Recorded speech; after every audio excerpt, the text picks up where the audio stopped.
Thank you for being here. It was really important for us to really have the teachers and the students organically. They just signed up for this to be able to share what they loved about math. Taking this as a new curriculum, it's always a risk. And so the kids have really enjoyed it. We were just talking to a teacher today who said, somebody said, when are we gonna do math? And they're like, we just did math. And it's so different this year. And so thank you for being here, and I'm going to introduce you to Ramon from Innovamat. He's going to talk to you about the program, the philosophy, and all the good stuff. And we're really excited to just launch this curriculum. One of the things that we really liked about this is that it's not your typical American publisher who just says, I mean, it's just true. I've done this for 20-some years. It's like, give me your money, and then here's some PD for 3 days, and that's it. He was here all morning doing in-person coaching. He coached, two of our teachers who wanted to be observed. He also did a lesson so that our fourth grade team could watch him and give feedback in real time along with so everyone pre-K through fourth grade was able to have a touch point with the in-person coaching today. And that is really unique to get that type of professional development in the moment as you're getting into a new curriculum. So we're really excited to have Ramon here, and I will turn it over to you. So yeah, you're all mic'd up. Is it working? Yeah. Yes. Awesome. So thank you for the warm welcome. Thank you as well for just being here. It means a lot that you're here on a family math session. That really tells that you care about the education of your kids, of course. And it's very important that as parents, we stay close to what our kids are doing, and that we try to help from home, and that we are curious, and that we want to learn more. That actually makes a whole big difference. So thank you for being here. Let me quickly introduce myself yeah, I can, that works. It's weird for me to have a picture of myself in such a big screen. I'm a teacher, so I'm not as important as I look up there. Yeah, I'm a teacher from Spain. You can actually probably tell by the accent. I'm sorry for that. I hope you get used to that and you can understand me well. I'm not a teacher anymore now because I've been working at Innovamat for 3 years. I will tell you a little bit about who we are, but I'm not going to tell you many things. That's boring. I don't want to listen to somebody talk for 1 hour. So what we're doing is experiencing what your kids are doing in class. So I've prepared a couple of activities. I have a bunch of pictures for you on the project, on the program, on the resources, on the classes themselves. This morning I've been to a few classes and I took some of the pictures so that you can actually feel like you were there as well and you can understand what's going on in the class in order to answer 3 main questions, right? So for today we have 3 main questions. First one is, what is the math that they are doing, right? Like, what is math nowadays? What do we mean when we talk about learning math? Second big question, what are they doing in class, right? Like, how does a class actually look like? And third question, probably the most important one, the one that you have the most, is how can I help from home, right? So I will be going directly to those 3 questions because I'm aware that that's the most important thing, right? Rather than just talking here about our project, how great it is, how amazing it is, right? Okay, so I was a Teach for America participant and everything, and the best thing is in brackets. I put it there myself. That's why it's in brackets, because I didn't ask for permission to put it there, but I love it. I'm a math enthusiast. You probably will notice with the activities that I'm having you do, because instead of starting with who we are, what are we doing, and so on, I'm making you do math. So let's start with this. And let me show you 100 charts, right? It's arranged in tens, as you can notice, right? So we have 1 to 10, 11 to 20, and so on. If we were in a class and we had 1 hour, spoiler, we don't have an hour for this activity, I would ask the students to actually describe that. What do you see? What do you notice? What do you wonder? And so on. I'm spoiling it to you because we're grown-ups and because we have time constraints, right? But what you see here are snakes. You need to have a little bit of creativity to see that, but we have snakes. And the weight of a snake, so let's say, for example, the pink one, the weight of it is the difference between both ends, right? Where is the head, where is the tail? It doesn't really matter. That's not something I would tell the kids. I would like them to reflect on that, right? But again, another spoiler. So what is the weight of each 7 snake? That would be the first question to kind of see if you understand how do they work. Can somebody tell me the weight of any of the snakes there? Who dares to raise your hand and be like, hey, I know the weight of the pink one, for example. Okay. For the pink one, 60. Are you sure? 100% sure? I mean, look how many people are listening to you. Because you're questioning me? Yeah. How does that make you feel? Isn't it weird that somebody like questions you in something so easy, so obvious? That is something we're doing in class, right? We're questioning all the time the students, your kids, because we want them to be sure. We want them to actually be like, hey, yeah, it's 60, and I know why, and I can prove it, and I can demonstrate it. That's what a good mathematician does, right? We're very used to having problems with only one solution, the straight one, the easy one, and if it was, do you remember when you were kids and you were like, okay, so the solution here was 1.24, something is wrong. Everybody got 2, 3 or something, I got 1.24, for sure I'm wrong. And if the problem had like 3 solutions, you would have 3 boxes to actually have the 3 solutions, right? So instead of doing that, we are evil people, we put 4 boxes, right? And the problem still has 3 solutions, but we want the kids to be like, hey, I found the 3 solutions. And even though there are 4 boxes, I'm sure 100% that there are 3 solutions. This is why, here's how I realized, right? So that's why I actually came to you and be like, are you 100% sure?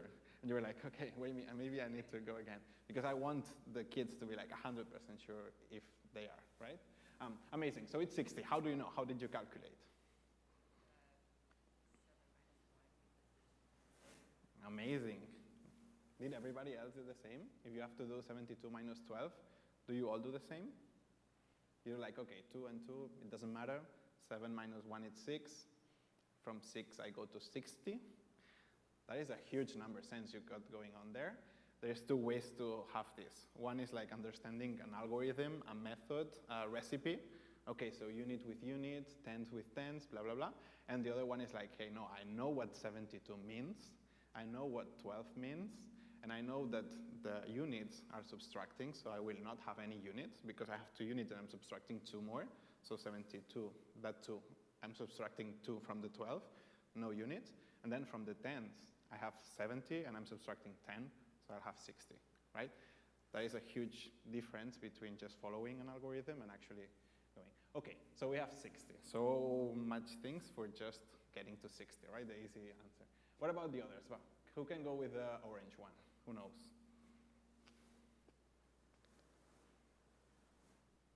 Otherwise, I'm gonna be evil and just point at you. Okay, what is the weight of the orange one? 38. 38. How do you know?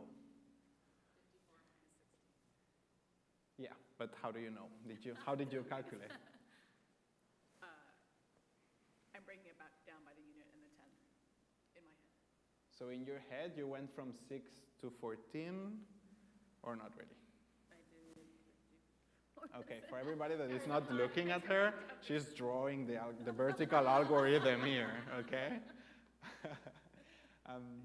So you Prepared for this meeting. Oh, God. you didn't come prepared. You didn't come prepared for doing so many I math. think I did it how you're, Okay, how did you do? I think I did it how you're supposed to do it. I counted up by tens. Okay. I went over 2 and I added 2 back. Amazing. That might be how you Is expect that them to do it. is that the first time you've done this? Yeah. Okay. So did you realize? Did you understand what she did? She went from 54 to 14. She knows that's 40, right? I'm going 4 times upwards. I'm subtracting 10 every time. So from 54 to 14, there's a 40 difference. But I'm going not to 14 to the right, so it's not 40, just 38. It's not intuitive at all. Not for us, who are adults and who are taught to subtract in just the one way with just the algorithm, right? Okay, we can work it anyway. I'm talking about the strategies afterwards, but I just wanted to challenge you a little bit into thinking about math, because I told you I'm a math enthusiast, so I wanted you to be thinking about math and not just about how boring our project is or how amazing or how whatever, right? Okay, so first activity what we would do is actually come up with all the different weights of the snakes, and what would be doing in the meantime is actually subtracting, right?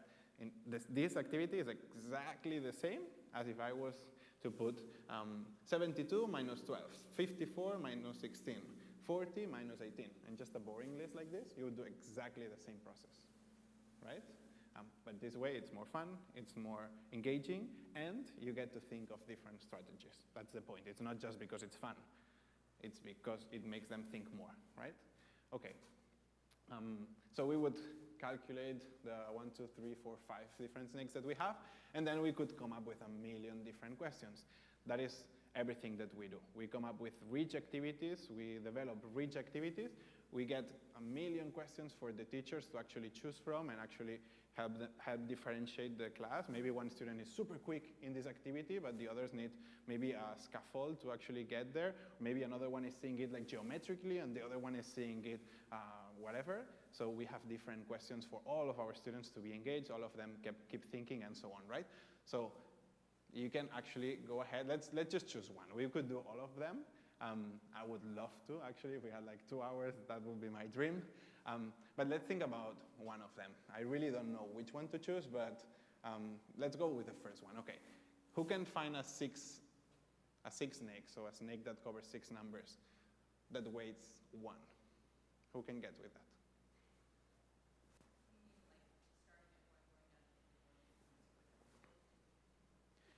Okay, you are starting in number 1. You're going to number 11, 21, 22, 12, and 2. Everybody's following that snake? Okay, that snake starts in 1 and ends at 2, so 2 minus 1 is 1. Okay, is that the only snake that weighs 1? What other ones can you find? You're like, there's a lot of snakes. So you realize that if you get any snake to start at any number, say 44, okay, and we go 34, 24, 25, 35, 45, that also weighs 1 because we started in 44, we went all the way up, and we ended up at 45. That also weighs 1. Does that make sense? Everybody's following that? So we found another snake. How many others would we find? Are there infinite snakes? No, because the chart is finite, right? How many are there? Not that easy question, because the one with the 44 and 45, we could draw it in a different order, right? We could do different shapes and so on. That is what makes this kind of activities amazingly rich, because we have our students not only thinking in subtracting, but also coming with ways to find multiple solutions, to get creative, to ask themselves questions and try to research. That is what a scientific person does. That is what a mathematician does. Actually ask questions and try to come up with different ways to solve them, right? Okay, so that is with the 6 snake one. But let's do number C. What is the heaviest 6 snake that you could find? Okay? The last 6. So 100, 99, 98, 97, 96, 95, 94. That is a lightest 5 snakes, so it would start in 100 and would end up at 96, right? That's 5. And the subtraction from that is 100 minus 96. It's 4. Not so heavy, right? But that was a good try, and in the meantime, we got to do a subtraction. We got to do 100 minus 96, right? So good practice. Who can think of a different answer for that? Start with 1, and then? Go down where? 1, 12, 23. Oh, can we go diagonally?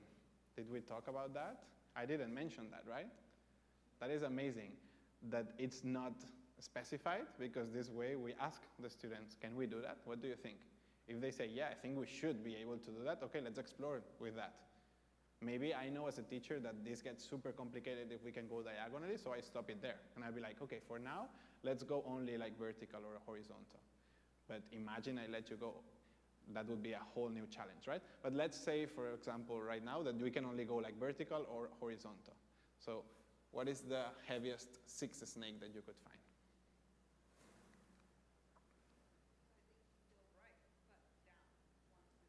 But down. Okay, so from number 1, 11, 21, 31, and 41. That's 5 snake. That is 41 minus 1. That is 40. Way heavier than the one that we had before. 40. We got 40. Okay, somebody gets a bigger snake? Yeah. 1 to 51? Yeah, but I'm asking about 5 snake or 6 snake. Well, yeah. I don't know if I'm asking about 5 or 6. Sorry, I'm not being clear. But Yeah, it's the same, right? Like what if it's 6 snakes, so we would go from 1, 11, 21, 31, 41, and 51. That subtraction is 50. Same reasoning as before, right? That doesn't matter. So we see like vertical, it's super heavy. Can we make it heavier than that?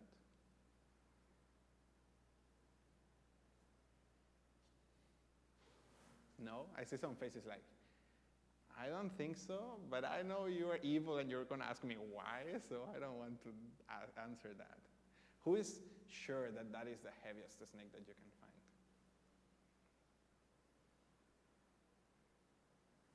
Well, are you asking if the heaviest you can find Yes. with the unlimited amount of With, moves? no, with just 6 or 5 or whatever. Just given 6, it's the same reasoning for 5, 7, and 8, but whatever. Given that it's 6, the length, what is the heaviest one? We came up that if we put it vertical, we get a difference of 50. Can we make it heavier than that? Yes or no, and why? You're saying no.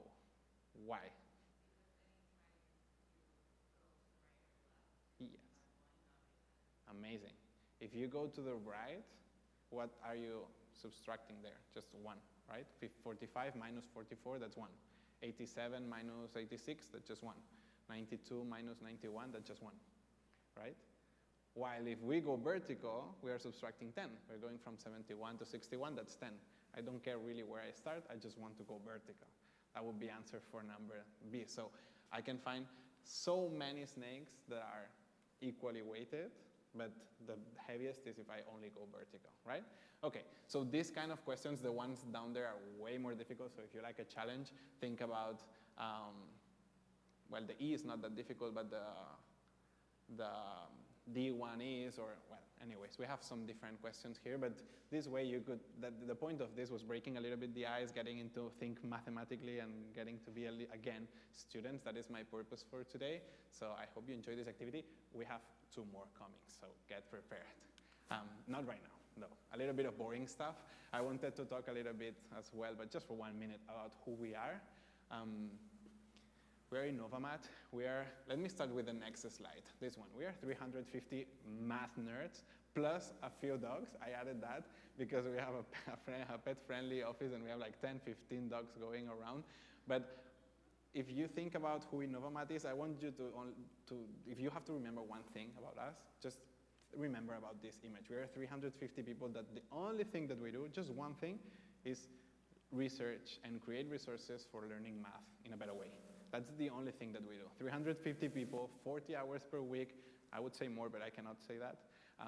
40 hours per week, researching, creating resources, going to schools, talking to teachers, observing classes, modeling classes, and so on, all on math education.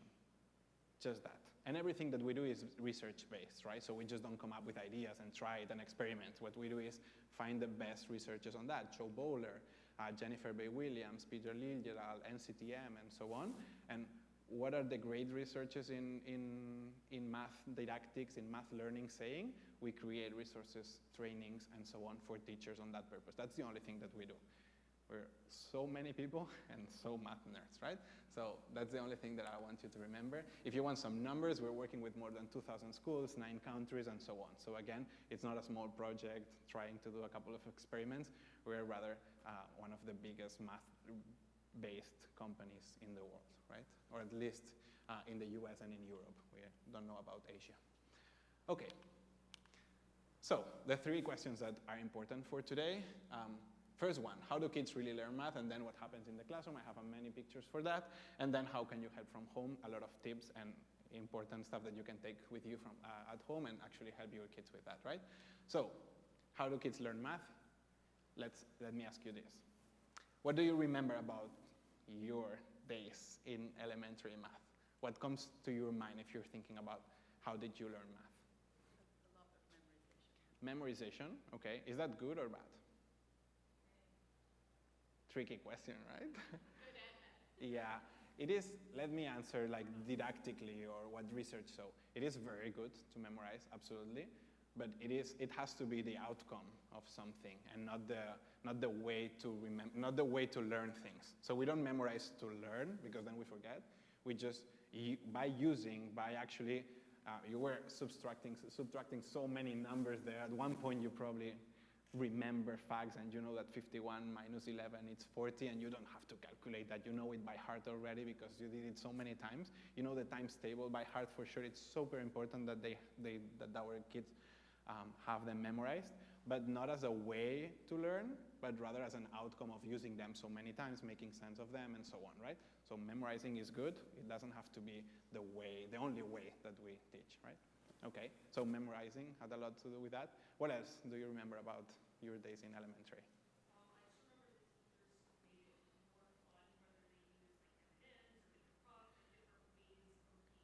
Okay, amazing. So you remember that good part of using games or using manipulatives or using, awesome. What else? Let me ask you one question. I always like doing this survey or mini poll or something. Who loved math when they were kids? Like up until you were a 16-year-old and you were like, hey, I love math. Okay, pretty much half of you. Amazing. I'm not used to that. When I ask that to 100 people, usually it's like less than 10 people that say like, hey, I really love math. Usually we are like a 10%. I include myself there. Who is like, yeah, I don't care. I mean, math, good, bad. I was not the best. I also didn't hate it. Just mix. 1 and 2, okay. Who struggled with math? Who was like, I am not really good at math? Who hated math and so on? Okay, we have one person. You're a weird audience. I love that. Usually what I get is like few people saying like I'm a math nerd. Then I have pretty much like, if I'm 100 people, so 20, 30 people would be like, yeah, I don't care about math, good, but okay. Probably people with good memory, so they would remember the formulas, then would apply it and just forget about that. But I usually find with more than half of the audience who actually raise their hand when I ask if they have struggled, if they didn't feel confident in math class, if they felt like they were not good enough for math, right? There's this huge myth that some of us are meant to be math learners and some of us are more like ELA, language people, whatever we call it. Research says that such brain does not exist, right? Like we are all capable of learning math. We want our kids, we want our students to all feel they are good at math. So we need to actually break with that stereotype that we have in society, right? So if our kid comes home like, I'm not good at math, whatever, we don't want to feed that. We want them to feel like they can do it and so on. We're doing it in the class. That's a good way for you to help them as well, just trying to break those stereotypes that they will constantly hear, not only from you, of course, but from songs, from series, from movies, whatever. It's such a typical stereotype that math is difficult, that math is boring, that math is annoying, that not everybody is good for math, that math is only good for nerds and so on, right? We want to break with those. Okay, so what is math nowadays? What does research and curriculum says, right? So what we used to do in class, if you think about it, is actually numbers and operations. So we did a lot of adding, a lot of multiplication, a lot of division and fractions. Probably that's everything that we remember. And a little bit of geometry, of course, triangles, shapes, and so on. But that's it. Not many of us in elementary learned about statistics, probability, and so on. Computational thinking and so on, right? But we do have to work on that because that is what NCTM, that's what the Common Core and all the state standards ask us to work on class, right? But we don't have to forget about the math processes. That is what actually makes somebody a true mathematician. That is what we were supposed to learn some years ago, because what we were supposed to do is actually calculate, right? Come up with the solutions and so on. Nowadays, nobody ever is asked in a job position to calculate stuff, right? That's something that calculators do, spreadsheets, ChatGPT, and blah, blah, blah. We have to know, don't get me wrong, we need our students to be able to calculate 100%, but not only that. They will need to know so many more things in order to succeed and to thrive in their lives, in their careers, but also in their personal lives. And that's what the curriculum is saying, right? So we need to teach them in problem solving, in reasoning and modeling, in creating connections within mathematics and with mathematics and other sciences. We want them to be able to express themselves, to communicate, to ask questions, to create conjectures, to prove them, to deny them, and so on, right? So they are doing so many more things that we were doing. We were just repeating and repeating the times tables. We were just repeating and repeating the butterfly method for fractions, and that was everything that was expected from us. Nowadays, it's way more complex. They are going through many more things because the world is asking them to know many more things. Can you still hear me? Yeah. It is still a challenge, but that's what we're doing, right? And also not forgetting about the social-emotional part, right? Here is where we have teamwork. It's where we have the actual feeling of thinking that you're able to actually do this, right? And so on. For example, one that I love is the persistency, right? Like the consistency, the perseverance, right? Is a huge skill to develop, right? When you get with a problem, it's like, I'm gonna try once, I'm gonna fail, I know, it's okay, it's part of learning. I'm gonna try again, slightly better, maybe worse, then I will learn. I will try a different one, I will go for the third time, for the fourth time. I will ask for some help to my peers, I will ask for some help to the teacher, I will Google it, I will do whatever it takes to, in the end, get to the solution and solve this problem. This is perseverance, this is math as well, but this is a social-emotional skill, right? It's also in the curriculum. It's also mandatory for us teachers to teach students how to do that, and we just do it by practicing, right? You don't give a lecture on that. So that's what's going on also in the class, right? I have a couple of slides that I will pass very quick. This is all the research institutions that talk about this, that are like the main researchers on all this field, and it's everything that we read, everything that we inspire ourselves from, right? So it's nothing that we've created. Unfortunately, I would love to, but we haven't created something, we haven't invented anything. So we just take it from the best researchers everywhere, right? I have some boring research. Oh, why is this showing? This should be, okay, anyway. This is for another day. So let's get to part B. Okay, we talk about math, right? We know math is so many things now. It's not only numbers, it's not only geometry, it's not only statistics and blah, blah, blah, but it's also knowing about how to solve problems, about how to reason, about how to create connections and so on, plus all the social-emotional part. What happens in class, right? Question number 2. So I was today in a few classes, so I was like, okay, let me take pictures and then I can show the families what is going on in the class. It's the best way to actually answer this question, right? So this is 3rd grade, Ariel's class. It was an amazing class, and I want to show you or tell you what happened there so that you can actually understand and see what they did in class, right? So the first thing they did was actually look at these 4 painters and debate if they were similar or not. Was that the same style? Was that different styles? What similarities did they have? What was different between them? They came up with so many, like literally so many creative stuff, right? Some basic ones, but super important, such as this one is the only portrait that is vertical. Maybe you didn't even realize about that, right?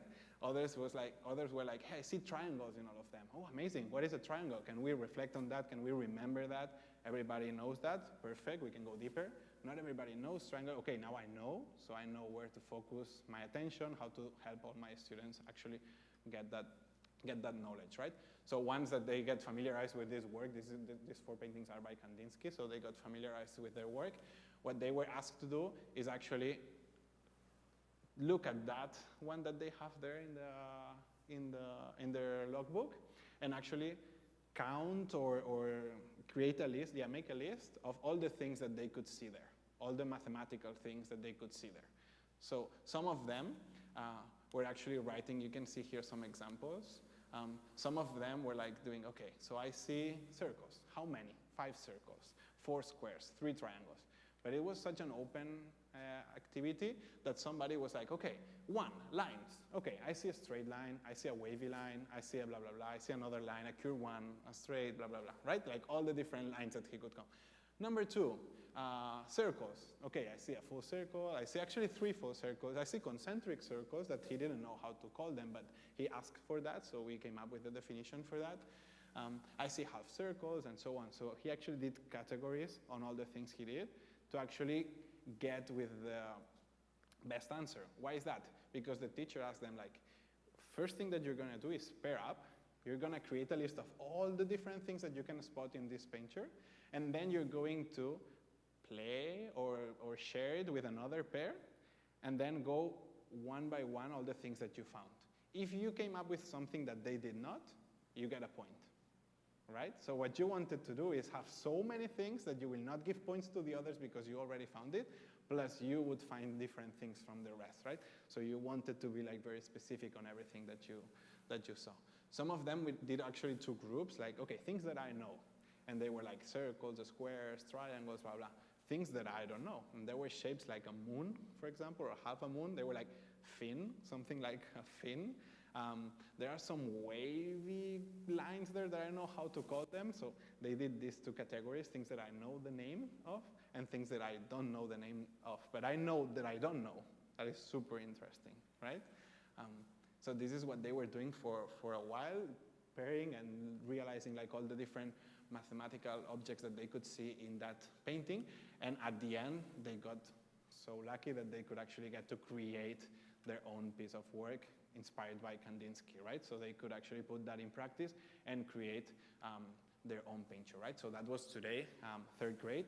It was a way to talk all the time. We were talking about parallel lines, perpendicular lines. We were talking about circles, half circles, radius, diameters, and everything, while talking about art, while working in pairs, while collaborating and competing at the same time in a very healthy environment, I must say.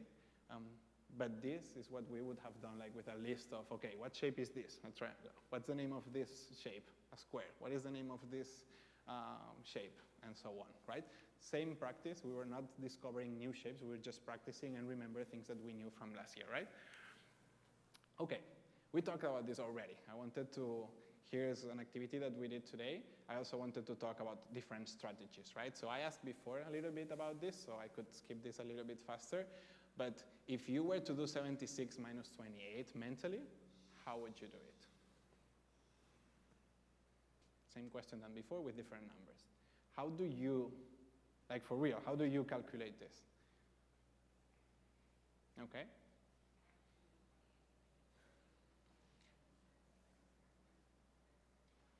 Okay. So what she does is, okay, I have to take the number 76 and subtract 28.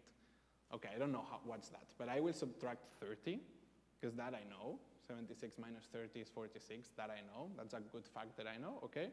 And then I was not supposed to subtract that many. I subtracted 2 more than necessary, so I have to add it to be fair.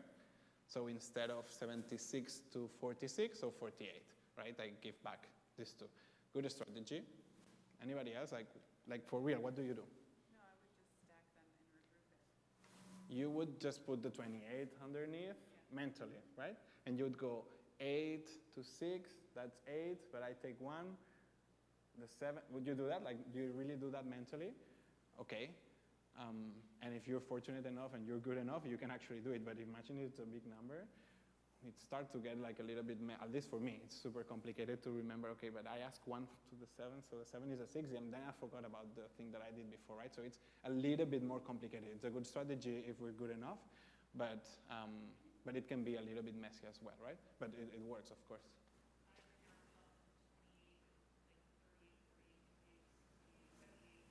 Awesome. I wanted to get there as well. Not only, but as well.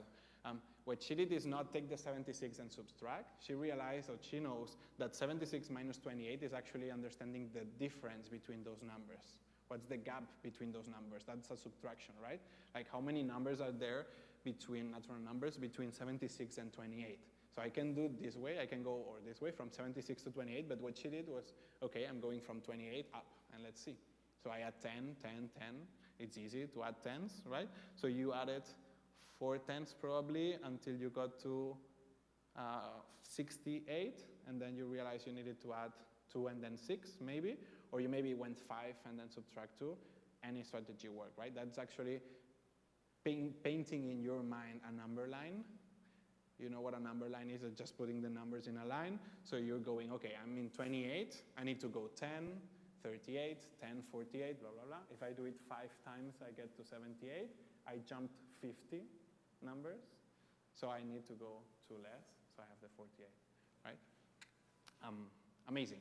So this is what we're working, this is what we are doing with the students. We realized, or math research realized, that what we were taught is to do the vertical algorithm, that one there, that we are doing, of course, also in class, but we were taught how to do the last part of subtracting. When you get super efficient, when you need as less ink, as less paper as possible to do that, right? But what we do is, okay, we will get there, but let's start from the beginning. Let's make sense of the numbers. That's what we call it, number sense, right? Let's understand what a number 76 means. Okay, first manipulatively, then we'll go to the number line. I'll show you in a bit. But this is number 76. And here I want to subtract 28. So any student in kindergarten could do that. They would take maybe 5 minutes or 10 minutes, but they could do that, right? You just take the 76 and you take away 28 out of these pieces. If you want to be more efficient, you can stack them by tens, but you don't need to. You could have 78 ones and then subtract 28 and then count, right? Okay, so we start manipulating that. So we have the tens, we have the units, and so on. If I want to take 8 out of those, but I only have 6. So what I would do is take one of these tens and actually split them into 10 different ones. So I would take 2 of that. Does that make sense?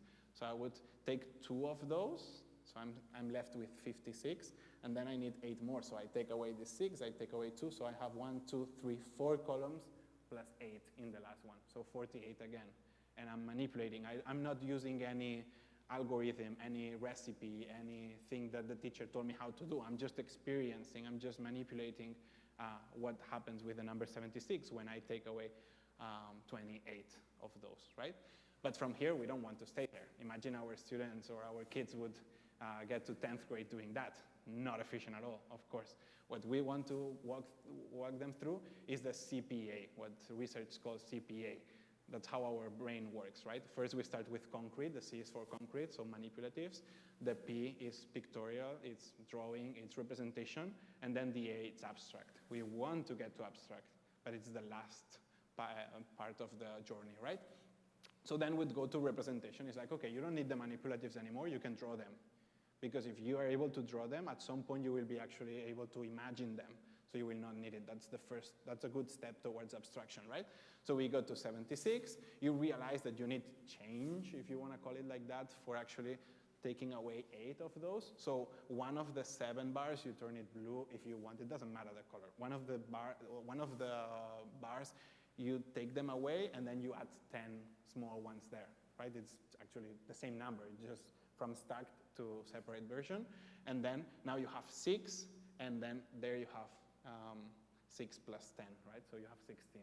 You have 6 tens and 16 units. And there you can actually erase or whatever you want to do with those numbers to actually realize, right? The same we're doing here in the algorithm, right? So we subtracted 8. At the end, we were left with 4 tens. So it's not a 4, it's a 40, right? And then an 8. So we were left with 8 units and 4 tens, so 40 plus 8, so we add that. Does that make sense, the green box? The green box is what did we end up with? We ended up with 4 tens, so 40, not 4, 40, and then 8 units. So we have the 4 tens and the 8 units, altogether we have 48, right? But what do they realize, the students, when they do this so many times? That number there, the 40 there, it's always ending with a 0. Why? Because it's just the number of tens. So it will be always 10, 20, 30, 40, whatever tens we have. It will always end up with 0. So they will be like, what, do we need to really write it down? Like, can we save space and save time and just put those two numbers together? That's how we, that's how we get there, right? We start with the 76, and it's like, hey, I know that I will need to change a 10, so I'm already doing that. So I will have 6 and 16. I'm just giving a 10, but a 10, not 1. It's 10, right? And then I can do from 8 to 16, I have 8 left.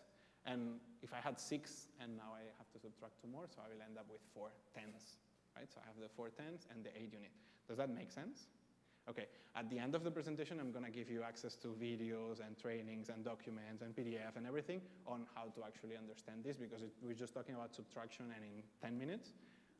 But we have addition, we have the number line, we have multiplication and fractions and so on. Everything is well prepared for you to actually understand and go through with your students. But I just wanted you to understand why are we taking so much time to build this algorithm, right? What we would do as kids when we went to school is get there super quick. The teacher would teach us this in like 10 minutes, and then we would repeat it for like a whole trimester until we get that super clear, super repeated, and super well, right?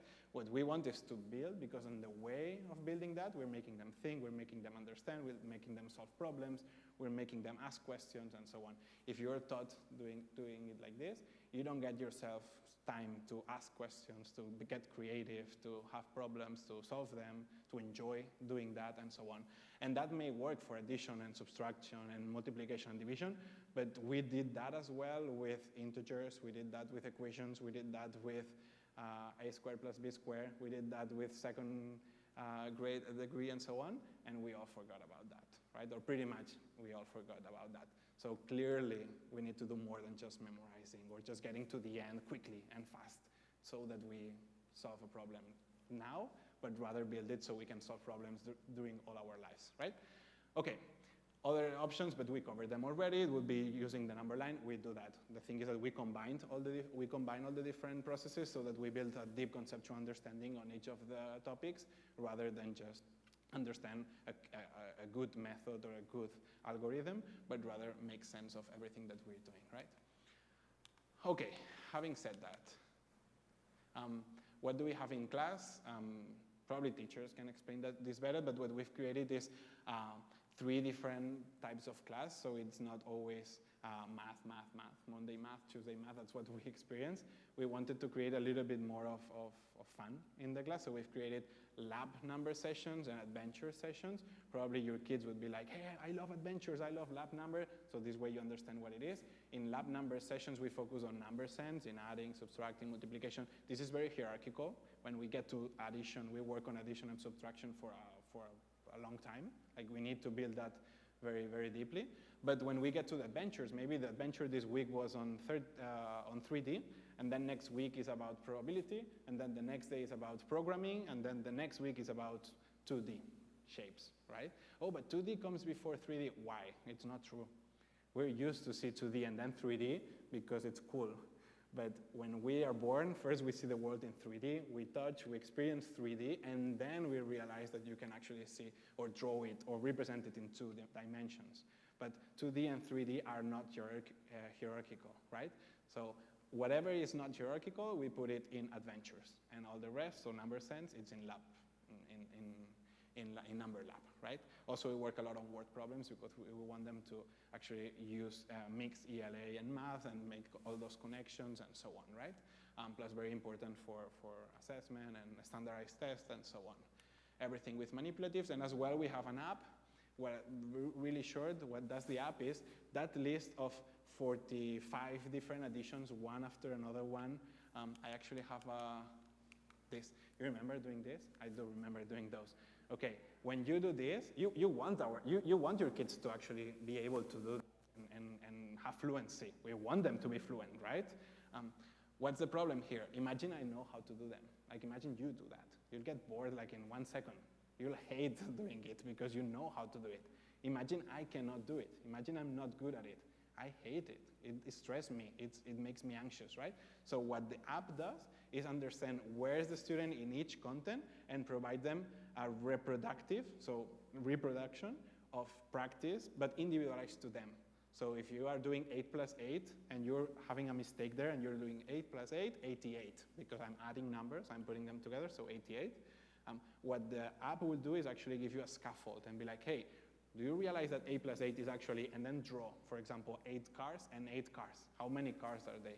Oh, okay, so it's not adding the 2 digits, it's adding the 2 quantities. I had a problem with realizing that 8 is not a digit, but rather a quantity. So I would go to the step underneath, adding 8 plus 8 abstractly, and actually counting 8 plus 8 until I'm good at, and then I can go to 8 plus 8 without drawings and so on, right? So the app does this automatically for all the students.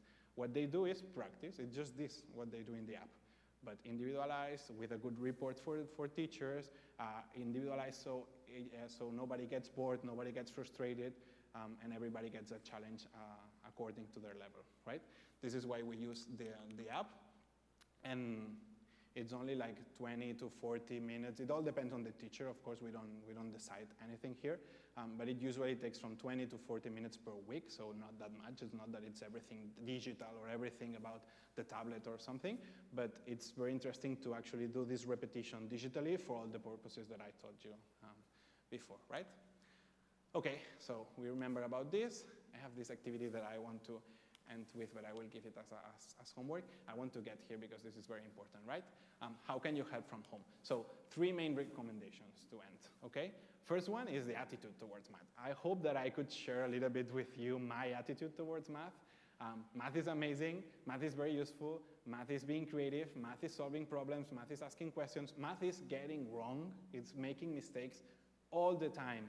If your kids do mistake, congratulate them. I mean, nobody ever was a good mathematician without any errors in their life. It's not, that doesn't exist, right? But society keeps us making not wanting or hating making mistakes, right? And that's a huge error. So whenever we have a mistake, whenever we feel like we didn't do good enough or something, we just congratulate them. We're just telling them, yeah, you have an opportunity to learn from here, right? So attitude would be always my first recommendation if you want your kids learning better math. Just change this attitude, not the one that you have, probably your awesome parents, but the one that society has towards math, right? And then ask your children, are your kid like the questions, because what's more natural, and I understand that completely, when they come home with a question like, hey, we are adding with all this material and it doesn't make sense, I'm a little bit overwhelmed, can you help me? It's normal that your natural question is like, hey, let me show you a trick that I know. So you see 8 plus 8, okay, so it's not 8. You have to imagine a butterfly, that's how you remember it's 16. Because 8 plus 8, when I was a teen, so teen 16, whatever you come up with, right? Like all these stupid things that don't make sense at all, but help you get the answer straight. That is a solution for 1 minute from now. It's not a solution from 1 week from now, 1 month from now, 3 years from now, whenever they're in 9th grade. Think about your kids when they will be in 9th grade or 10th grade and they're doing algebra, they are taking algebra classes for sure.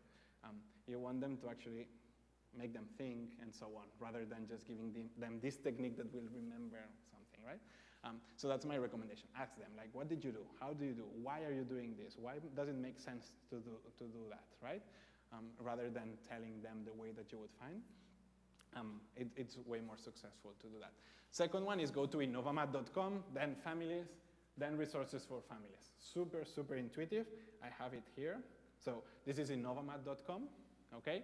You see up here, you have teachers, you're not teachers, a school, you're not a school, families, you are families. So easy, right? And then here you go to resources for families. You could go anywhere here, but I really recommend focusing on resources for families. When I get here and I go down there, I have like, okay, my kid is in 3rd grade, so I have the content planned for 3rd grade. So here I will see every strategy that they're working with, every technique, every content, everything that they're working with, I have it there explained. So I can actually read it as a parent and actually help them do it if you want, okay? This is one thing. The other one is those videos. They are amazing. So I don't know, we talked about subtraction, for example. We do that in 1st grade, of course, right? So, oh, how is it that you're doing this green box that I don't realize why you have a 50 and then a 2? I don't understand it quickly if I see it as a parent. Okay, you have this 2-minute video. They are called 2-minute strategy because it's really 2 minutes. We all have at least 2 minutes to actually watch that or watch it with them. I recommend watching them yourselves and then telling them or showing them rather than watching it together, if that makes sense, but whatever. So you have here all the different grades and all the resources for each grade, right? So if you want to know how to divide or how to estimate or how to do whatever strategy they're doing, you have all the videos here, right? So that is for my advice. And then the last thing and the most important one is asking the teacher, right? Like, it's funny, but when we talk about architecture, we talk about firemen, we talk about doctors, we don't doubt about them, right? If your doctor tells you something, it's like, okay, you studied for that, so I believe you, right? If an architect has built this building, we're not like, hey, I would have done that a little bit slightly different. Probably it would have collapsed, right?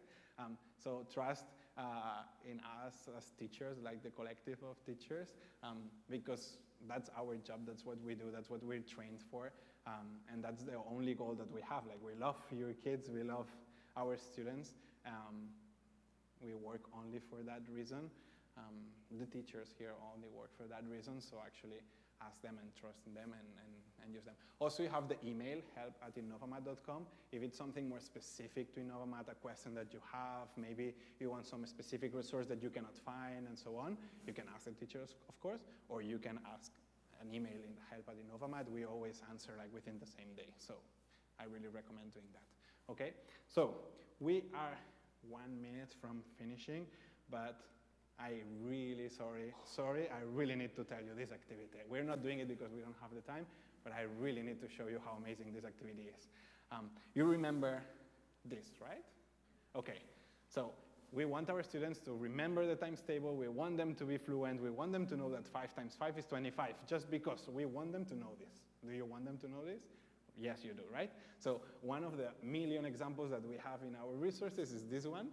It's actually a fun activity that you can do yourself or with your kids. It doesn't matter the grade, actually, as long as they know the times tables, whenever you want, right? So do you realize that 9 times 7 is 63? That is correct. And do you realize that each box is getting smaller? And the numbers inside are also getting smaller. So 9 is the biggest number, 7 is the smaller, 6 is the smaller, and the 3 is the smallest. Do you realize this pattern? Could you find other timetables that go like this? For example, I found one just now, 8 times 5. 8 times 5, it's 40. Yeah, it's 40. So 8 is bigger than 5, it's bigger than 4, it's bigger than 0.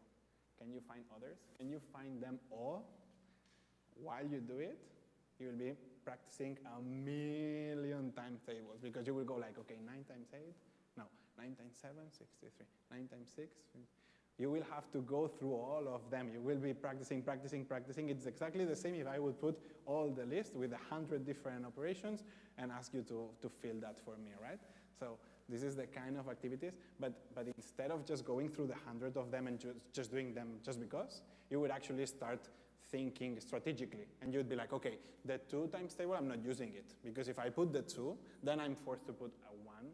2 times 1, I don't have numbers there. I just have the 0. 2 times 1 is 0. Okay, with the 2, I don't even think about it. I just delete that, right? If the second number is a 5, the last one usually will also end up with a 5, and we cannot have 2 numbers that are the same because it has to be smaller. So with the times table of 5, I'm only going with the odd numbers. No, not the odd, the even numbers. So they end up with 0. Does that make sense? If I put 7 times 5, that would end up in 5. So I'm sure I don't even need to calculate, because I will have a 5 in the second position and a 5 in the last position, and they have to go smaller. Does that make sense? So all these processes come here in an activity that the only thing that asks you to do is go to the 100 different multiplications and solve this problem, right? That's a little bit on who we are, what we do in class, how can you help from home, and a little bit of the math passion that us as teachers are trying to share with your kids. So I hope you enjoyed it. If you have questions, I will stay here so you can ask me. I know that some of you have to leave. We have the email and you have the teacher, so feel free to reach out anybody. So thank you very much. Thank you. If you have any questions, definitely send them to the Help Innovamat. They're a great resource, and we appreciate you being here. Yeah. Thank you. We love it as much as you do. I'm as much of a math nerd. And then I do have Miss Azevedo is going to grab your children so that you can leave, because we do have a quite quick turnaround until Carline. But if you do have any questions also, you can feel free to reach out to me, but teachers are also available. Thank you for making the time this afternoon. Hope you had fun doing math. Right? Wasn't that great? And sorry for making you think. Thank you so much. It's so great, right? I know your brain is like...